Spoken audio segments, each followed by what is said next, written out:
From the Underdog guys here, bringing you another Terrace House video. And now, since we're at the end of the Terrace House season due to coronavirus, I thought I'll do a Terrace House 1920 Tokyo season rankings. And the rankings goes as follows from God tier, A tier, B tier, C tier, and people I just don't care about tier. So let's get into it. First off, in the God tier, we got only the one and only my boy Pepe. Pepe was that guy that brought energy into the house, even being like the first European foreigner on the show. He came in, he brought that radiance with him, made everyone smile, complimented Ruka's pasta even though it was trash. He hanged out at Rio's basketball game, acted like a fanboy. He was just complimenting Haruka over the flowers. And even his entrance, when he was just like, had his shoes on in a Japanese place, and he was like, that's such a gaikokujin dakara, like a gaikokujin move, like, that was so jokes, and that just made me like this guy so much. And the fact that he's a mangaka too, I like manga and anime obviously, so him doing that and working hard, and him finally seeing his manga in the magazine that he's been battling so hard to get inside, and him just trying to buy all those copies, and then only being able to buy like 1 or 2 copies because he's broke.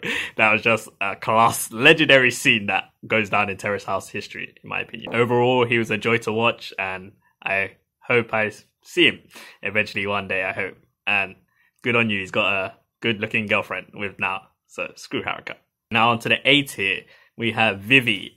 Vivi is the Russian foreigner too, and she's in the A tier because she always tries to help the housemates by giving them like direct information, because most people in the house are obviously Japanese and they like to be very secretive and stuff and not say stuff out loud, where Vivi's always forward. She's always setting things straight. If someone's sad, she's going to tell them how it is, and I like that about her. But what I also don't like about her is that she gets too emotional sometimes. I don't know if the emotional is 100% genuine, because sometimes she just goes off and starts crying and you're like, why are you crying? There's no need to cry for this kind of scene. So Vivi, you're a good member, you're doing well. Okay, next in A tier is Rio. Even though he just came in last episode, I put him here because he's trying to bring that Terrace House Season 1 spirit back alive, which is very good. And he's already started to do it in this latest episode, which is good. I have high hopes for him in the future. And he's just got that kind of calm, nice guy attitude. I hope he doesn't change this later on and prove me wrong. That will suck. But he's going to do well. Bring it there for Yosuke. Last person on the A tier list is Tupas. Tupas wasn't there for very long, maybe a few episodes, but he came in, said he had no friends, he had a harsh upbringing and all this in Japan. But then he managed to make friends in the house, come out with a girlfriend, even though they may not be together right now. Sad times. But he went through the hard times in the house. He was crying and drunk and all that. And he had a funny lifestyle and work with his boss and a weird relationship with him. But overall, he was a cool guy. Yeah, deserves to be A tier, I think. And now on to B tier. We have Risako in here. Risako wasn't in it for long. She just kind of liked Kenny, went off with Kenny and left the house, and it was like, that was it. But she did have that one argument with Haruka, which was like one of the best episodes of this season, that she went ham. And because of that hamness, she deserves to be in this tier. Other than that, she didn't really do much in the show for me. Shohei, the world's a bigger place. That's what his quote is. Like, there's much more dangerous stuff going on, and he's kind of correct. And he just had that laid back atmosphere. I really wish she'd done more in the house. They didn't like to show him that much, but the panelists always used to mug him off. I don't know exactly why, when he wasn't even in the show most of the time. And he kind of left the house, just unwittingly, just disappeared. And that was it. He done a madness departure. That was pretty crazy. So, Shohei, hope you're doing well out there. But that porn scene, don't need to see that again. None of that, please. Kaori, the cute face, and probably the most attractive of this season so far to come on. That's pretty much all she was. The cute face, the cute artist, and then personality-wise, she didn't really show much inside Terrace House. We didn't really get to know about her, what she likes, and kind of stuff like that. So she just kind of came in, showed her face, and left. And that was it for Kaori. Like, I wish I could have seen more of her personally. If you're about to London, hit me up. Ruka, the like Tech-chan of this season, the young boy, and everyone thinks he's so childish. I wish he could have done more in the house. Like, he wasn't really shown too much either, but from first stage Ruka to the end Ruka. He improved a lot, especially like English and stuff like that, cooking wise. And it was nice to see growth. I thought he was going to be the Techan, like stay the whole season. That would have been probably better to see his actual growth. But the fact he left means he's moving on and doing good things with his life. So all the best for you, Rooks. Shion, another recent person who came in the house, hasn't really done much so far. Apart from this latest episode, is probably the most he's done, like gone on dates and hanged out with friends. I still want to see more of him, but he hasn't done anything really negative to be any lower tiers. So for now, he just deserves to stay on the A tier, I would assume. Totally meant B tier. Sorry. Final member of the B tier is Kai. Kai came in, didn't really do much in the house. They hardly showed him. His comedy stand-up is garbage.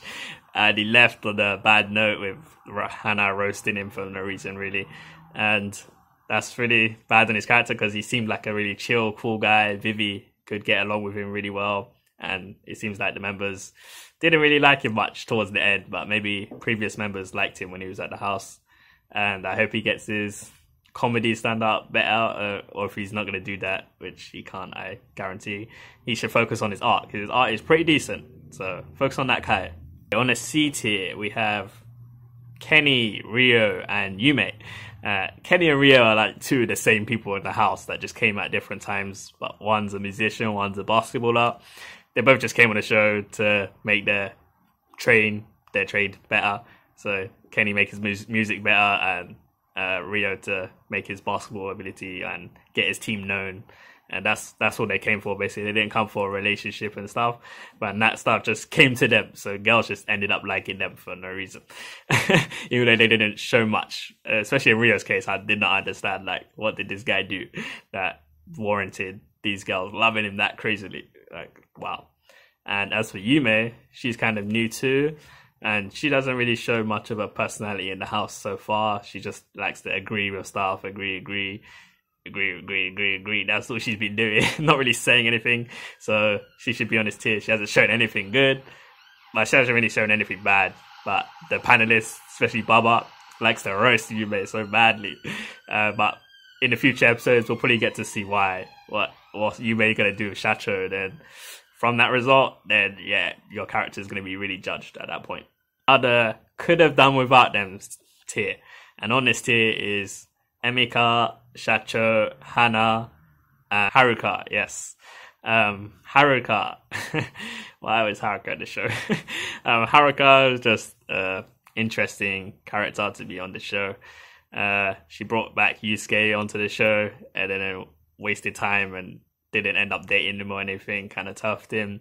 Had the argument with Risako, funny argument. I give her props for that. It was pretty jokes, entertaining.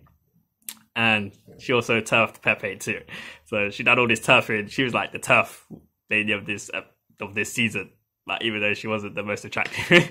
So it's kind of interesting that she got that role, kind of thing. As for Emika, she came in, didn't really do much too. She was just, everyone was like talking behind her back, like, are you with Ruka? Are you done this with Rio? And stuff like that.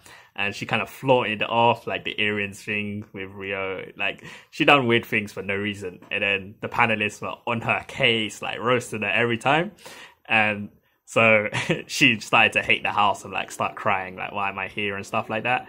But if you did my boy 2 past dirty, you deserve that. You deserve the roast. So Shacho next. Shacho's on the couldn't care less, wish he leave the house tier.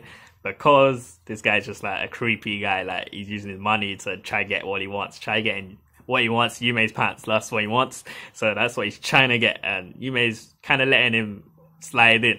I don't even know how, but I could also put him on a higher list because it seems to the other housemates that he's like a cool guy. They don't really say anything about him. They're always joking. Like in the Kai situation, they were focused on Kai. They weren't focused on this guy's pervy behavior, like trying to sleep with people in the house. Like they focused on Kai more, which was not really doing anything. So that was kind of strange.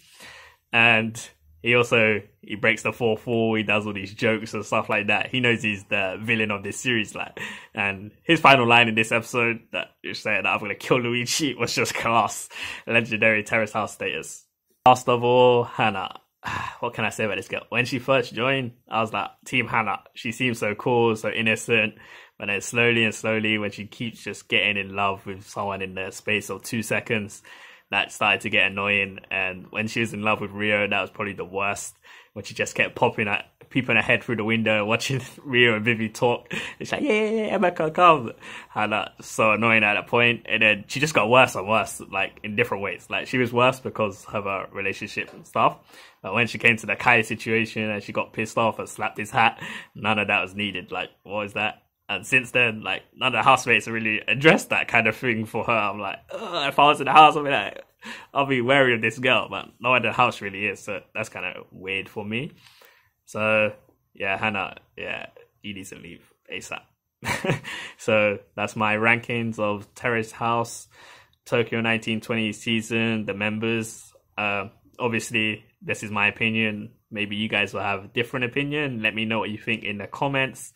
Do you think Pepe's God tier? Do you think Hannah's trash tier? Maybe you'll agree with me with that. That should be 100% sure. But if you don't, then let me know in the comments, please. This is Wayne signing out, and I'll see you in the next Terrace House episode comes out. Peace.